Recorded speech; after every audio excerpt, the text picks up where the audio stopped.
Hello, we're going to take a break from the state championships, reviewing each of those, and we're going to review I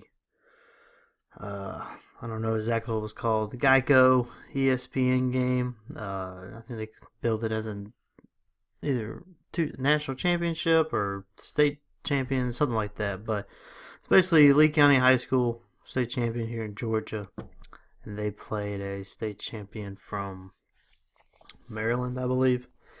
It was on ESPN2. It was a couple of weeks after the state championship game. We had a Georgia officiating crew do it. It was a crew that did one of the state championship games. We'll see in about a month. So we're going to look at some plays from that game. So let's get this started.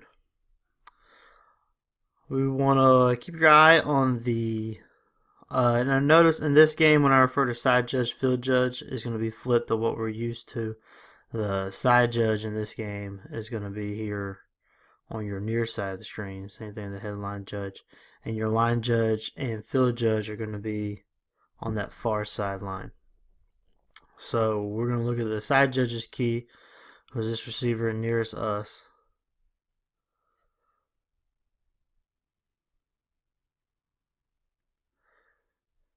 You know, it's a good open hand hit. The question is just, is it in the back or is it to the side? We're not going to have a blindside block because that's a good open hands. Whether or not, though, it's hard to tell if it's in the front or if it's in the side or the back. I'm leaning toward the side. It looks like it could go either way. This is the fifth play of the game. And as we'll talk about later, this game got a little chippy. So we probably want to come up and just make sure we're making our presence known. You see right there coming into this left-hand screen, it's still hard to tell whether or not this is the side of the back. But again, just kind of come up and make your presence known. Gonna look at another one.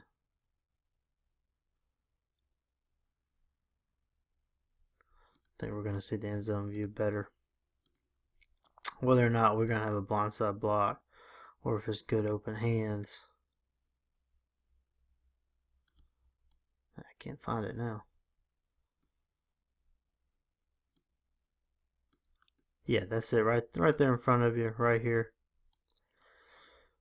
It's not in the back. This one's clearly in the side. And so the question is this open hands? I'm going to say yes.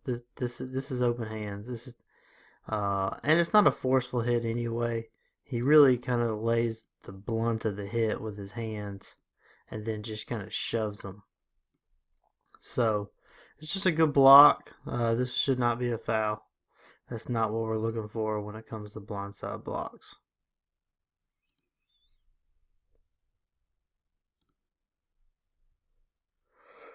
So as I mentioned a minute ago, this game got a little chippy. So we're starting now the 24th play of the game.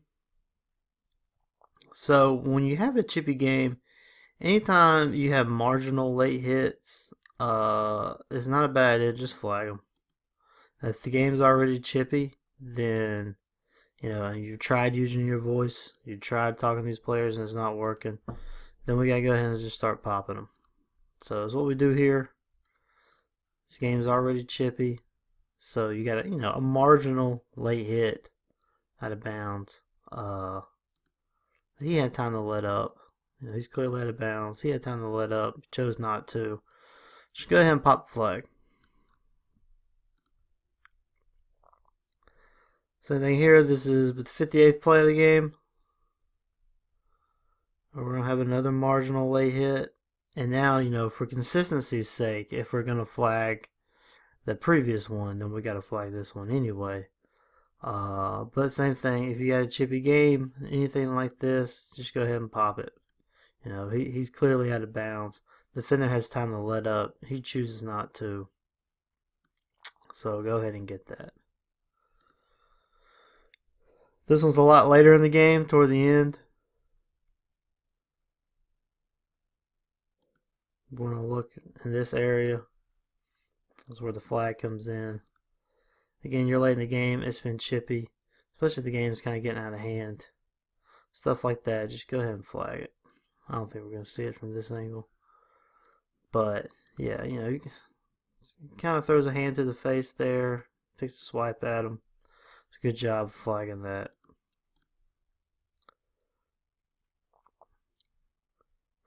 Look at a couple of things we want to look at. These next 5 plays we want to look at holding. But this one I want to look at a hold. But first I want to look at the positioning of the back judge. We're going to have a long run. The back judge, backpedaling. First thing we do, we overrun the goal line. We never want to overrun the goal line. And then the second thing we do is the runner actually runs behind us. You want to open up. And when that runner crosses the goal line, you want to be facing him. You want to be opened up to him. So just kind of pick a better place where we can predict where he's going. And watch this left tackle right here. Is this a hold? Looks like he's got him on the outside with the shoulder pads. The thing here is hard to tell if he uses that leverage or if he uses the levers on the outside of the shoulder pads to kind of bring this defender down, or if the defender's already falling down. Another thing you got to look at too is the size differential. Left tackle here is a big boy, and number 28 is not so much a big boy. So that one's hard. I think we would support a hold just because of where he's got those arms. He's kind of got them wrapped up, and then he slings them to the ground, and it's right there at the point of attack. But it gets tough when you have such a huge size and strength disadvantage. It's really tough. Want to look at the gunner on that far side. It's a good job not calling a foul there. There's not really a foul to be called. It's very marginal anyway. It's like they're both just kind of falling down. Maybe he grabs them, kind of brings them down with him. But when we look at holding, you want to look at the impact it has on the play. And this just doesn't have very much impact on the play at all. Ball's going untouched, just bouncing around. So, one thing though you want to break it. See how they kind of some post scruffle there? You want to get in and break up that action before the line judge and the umpire get there. Because you really, in a crew of 7, the field judge, side judge, this ball, we don't have to stay with the ball if we're field judge, side judge. Back judge has the ball at the end of the kick. So you can come up here and really break that up. Let me see a better view of it. They're just going to fall down together. That's not really holding we want to call, especially when there's nothing really going on.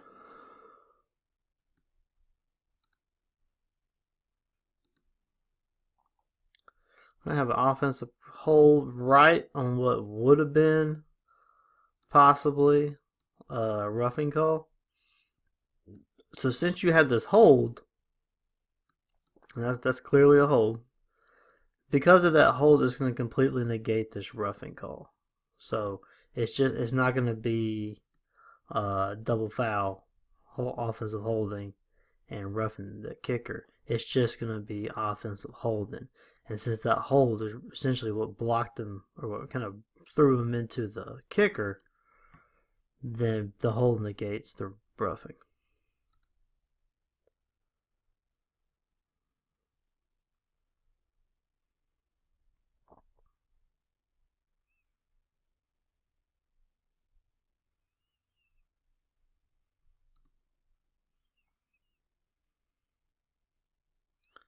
Another pump play. They're going to call holding on number 5. I think this is outside. Yeah. Well, that's a return game.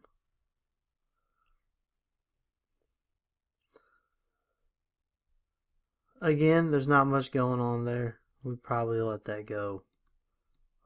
That's not much of a hold. Oh no, the hole's right here. This kicking team is far away from the, that's enough away from the player. So that's another hold we would just kind of let go. It's behind the play. Nothing much to it. Just come up and talk to them. There's no impact on the play there.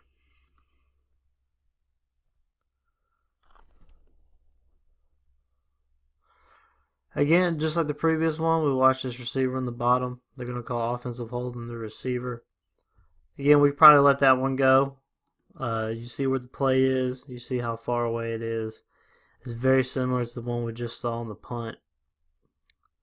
So again, that's the one we just let go. And I'm not saying every time you have a blocker fall down, where if he holds the guy and brings him down, I'm not saying we don't call that a hold, but we want it to be in proximity to the play. It has to have a holding call has to have an impact on the play. And 10 yards downfield, it just doesn't.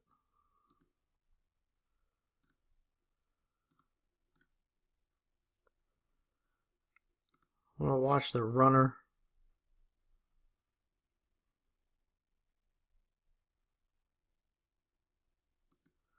Good call of ruling runner down instead of the fumble. He's clearly down.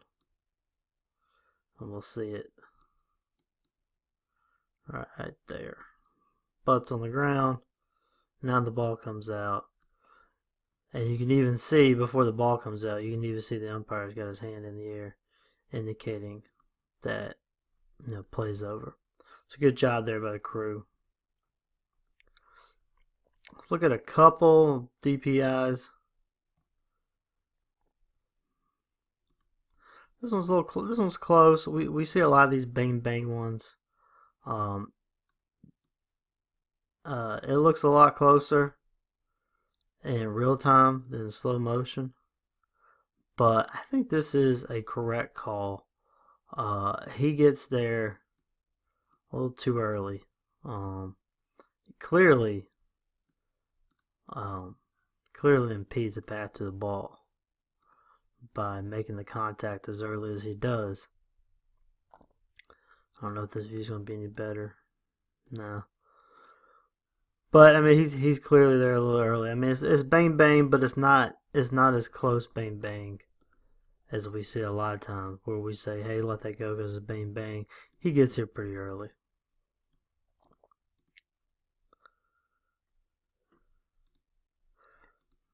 We're going to have another offensive pass interference.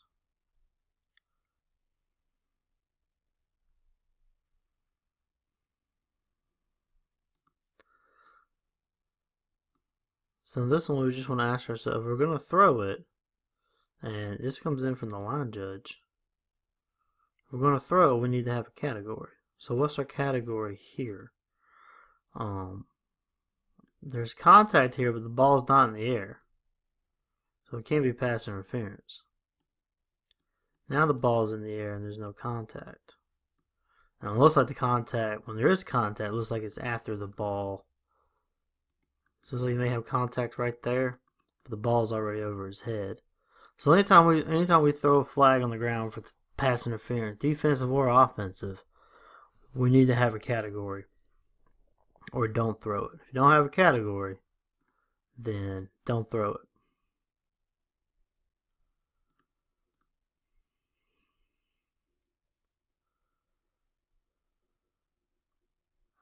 So this one we call illegal motion for going forward, I'm thinking.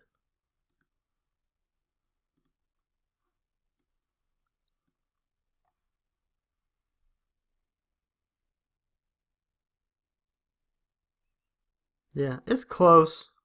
It's the only thing, if you're gonna flag that, then you better be flagging all of them that close. That's close, but again, if you're gonna get that one, you gotta get all of them that are that close.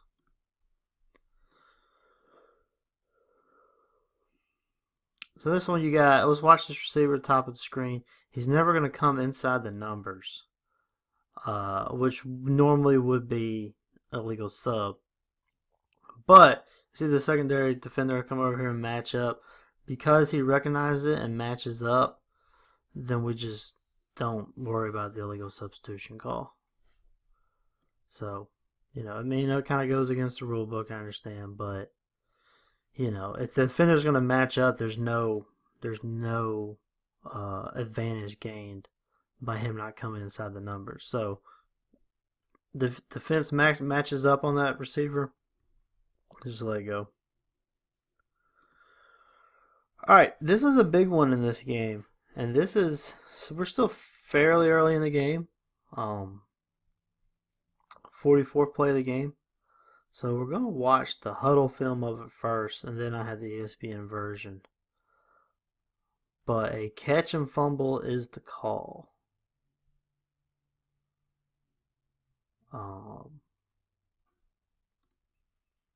Let's watch the huddle. And then the end zone view. Again, we're still in the huddle. Catch fumbles are call. And at this point, line judge, you're not gonna keep up with that guy. Don't try and beat him. Don't try and pull a hamstring doing it. So I would say, about this.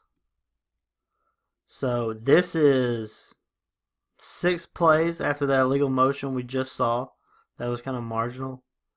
And again, you see that if we're gonna call that one 6 plays earlier, we have to call this one as well. But regardless, let's get slow motion. Here you go. Control, turning up field. I like this as a catch and fumble. Again, I think he has control of this ball, and he's turning up field. I know this is about as close as you can get. So you just have to go with the call on the field at this point. I don't know if you're gonna get any closer than that. I haven't seen one any closer than that. The reason I say he has control of the ball, even though he hasn't tucked it in, he's got 2 hands on it, and he's got it in a way where he's moving to tuck it in. He's already looking upfield. So I think he has control of this ball. But again, this is about as close. This is about as close as you can get. And it's as close as I've ever seen one. So at that point, you just kind of gotta go with the call on the field.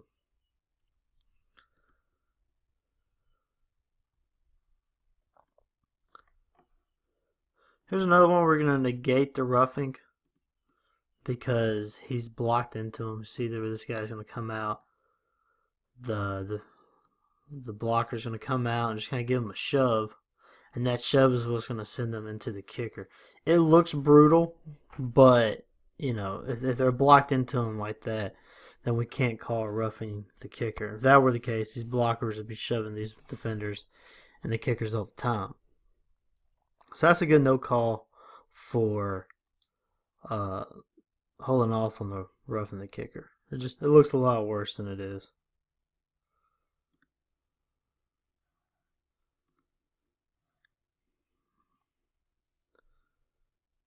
So we're going to rule him out at the 1. And this is the side judge's call, and 2 and in, side judge's call. Good position. He's way far off the pylon. This is what we want. We don't want you straddling that pylon. Poised. He keeps his eye on see how he turns and keeps his eye on all the defender and the receiver while he's marking the ball. Only thing is, I would say just stop the clock a little sooner.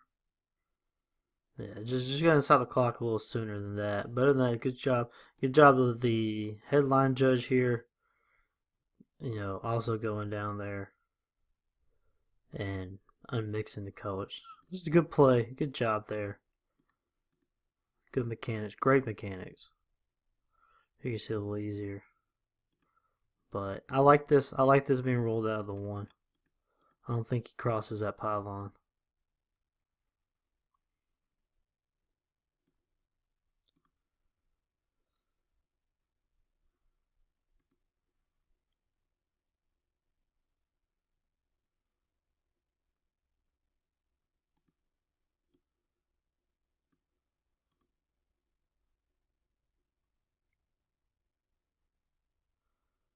So like this is not hurdling.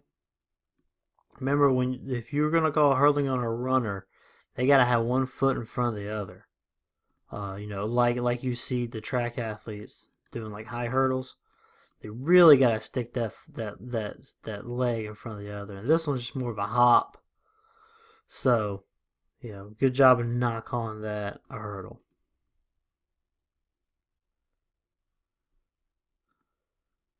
Here, coach wanted targeting, and I don't think it's there. I think he gets that head on the side. It would help his case if he wouldn't kind of come in with his head down. But I don't think you have helmet to helmet. I don't think he's spearing. So it's a good no call there. You don't see as much that angle. Here's another one. Again, coach wanted targeting.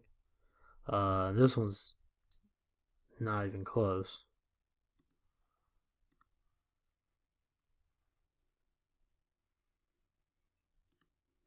There's no helmet to helmet contact. He really just kind of throws his arms off to the shoulders and just kind of knocks him out of bounds. That's nowhere near targeting. Good job of coming off of that one.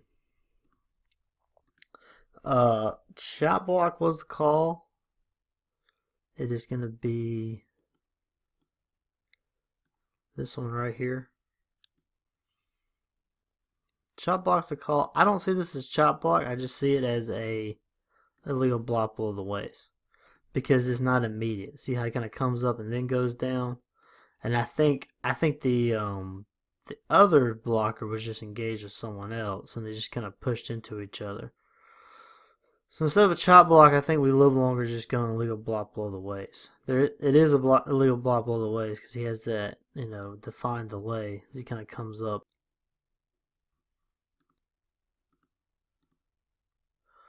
We're gonna have a call for an illegal block in the back. Then we're gonna mess up the enforcement a little bit.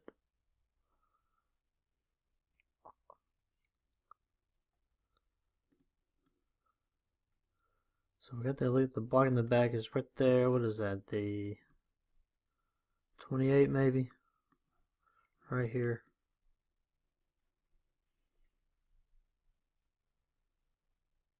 So we call that, and it's a good call. But we want to look at where we spot the ball. So look at where the ball is dead. The ball is going to be dead on that. It'd be right hash if we're looking downfield. When we put the ball in play next, we put it more along where the foul occurred. So that's on the back judge. The back judge, you got to mark the end of the kick correctly. Make sure we have it on the hash, because this next play should start on this hash rather than middle of the field.